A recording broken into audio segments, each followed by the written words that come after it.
तर जय सेवा मित्रांनो, हा कसा विषय झालाय, रोजगार हमी न काम कमी. आपल्या गडचिरोली जिल्ह्यामध्ये स्टील हब म्हणून तयार होत आहे आपल्या कोनसरीमध्ये. तर मित्रांनो, आता जे 2 दिवसा पहिले महामॅरेथॉन झाली होती, त्या महामॅरेथॉन मध्ये तुम्ही लक्ष द्या, मुलांच्या टी शर्टीवर एल लॉर्ड्स मेटलचं चिन्ह आहे. म्हणजे त्याच्यात सुद्धा एल लॉर्ड्स मेटलचा भाग आहे, समजला. आणि त्यांनी जे कोनसरी किंवा इतर हेडरी मधल्या ठिकाणात जाऊन बघितलं तर शेतकऱ्यांची जमिनी असे हिसकावून घेतात आणि त्या ठिकाणी त्यांचे प्लांट तयार करतात.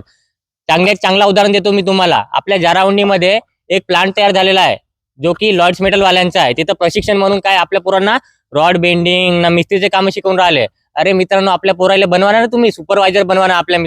आपल्या मुलांना, आपल्या गावातल्या लोकांचा विकास करा ना. तुम्ही फक्त बार वेल्डिंग ना ते काय म्हणतात मिस्त्रीचे काम शिकवून राहिले तुम्ही. आमच्या मुलांना समोर जाऊ द्या. कोणाला सुपरवायझर बनवा, कोणाला मॅनेजर बनवा, कोणाला कम्प्युटर शिकवायचं बनवा.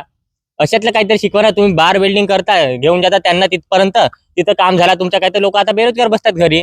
आणि काय केलं, बहुतच्या लोकांना जमिनीचे पैसे दिले, लाख लाख रुपये. आपला माड्या माणूस एवढा पागल झालाय तर त्याच्या अकाउंटमध्ये कधी 50,000 नाही आले, त्याच्या अकाउंटमध्ये हे लाख रुपये टाकून देतात. तो माणूस खुश होऊन जात आहे. पण त्याच्या याच्याकडे लक्ष नाही का त्याची शेती किती खराब होत आहे. आता समोरच्या भविष्यात बघितलं तर त्यांना शेती करायला लागणार. किती दिवस त्यांचे पैसे खाणार, ते नाही खाणार आहेत ना पैसे त्यांचे. तर शेती करणे गरजेचे आहे. पण त्यांच्या शेतामध्ये जाऊन पहा तुम्ही, फक्त लाल पाणी निघते. तुम्ही जाऊन पहा आलापल्ली अहेरी साईडला, पूर्ण लालच लाल दिसेल. आता तुम्हाला छान दिसत आहे हिवाळ्यामध्ये, पण तुम्ही पावसाळ्यामध्ये एकदा जाऊन पहा, नद्या वाढतील तर पूर्ण लाल. तर अशा प्रकारे या स्टील हबचं काम चालू आहे. पण आपल्या जो गडचिरोली जिल्ह्यामध्ये जो खनिज निघत आहे, ते हे लोक बाहेर घेऊन सुद्धा विकत आहेत. मोबदला त्याला रेट भेटते आपल्या याच्यात. कारण की आपल्याकडे जो खनिज आहे ना, तो कुठं भेटत नाही.